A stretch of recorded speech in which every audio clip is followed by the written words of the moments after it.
So I think the biggest identifier that I have for myself is queer, which for me that embraces the idea of fluidity and flexibility in identity, both in sexual orientation and in gender.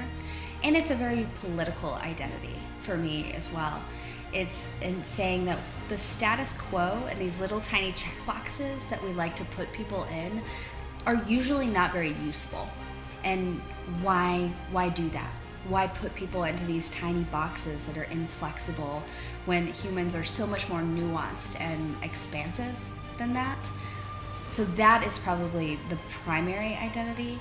I identify largely as cisgender, which means that I was assigned female at birth, and then I still largely identify as female. She, her pronouns are great for me. But I also have a part of me that I think I've been discovering in the past few years that is really gender nonconforming, especially when it comes to gender presentation.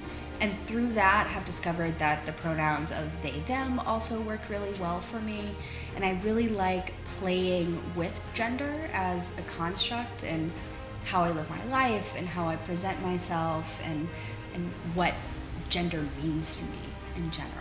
I think labels can be very useful, and I think their usefulness lies when people are able to take them and use them for themselves. So me identifying myself as queer is powerful to me. Someone putting a label on someone else and saying, this is clearly who you are, that is disempowering.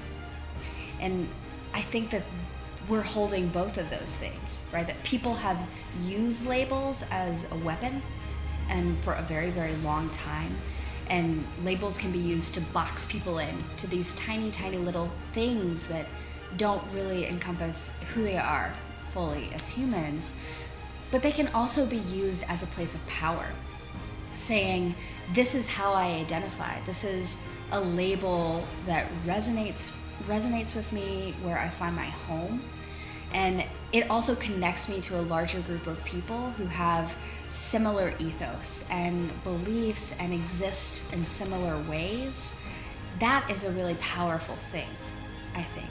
So when you're able to hold labels a little bit more loosely and not automatically assume that it means that you are in a certain box that cannot be moved or changed, and when people can collectively find each other through those labels, I think it can be very, very positive.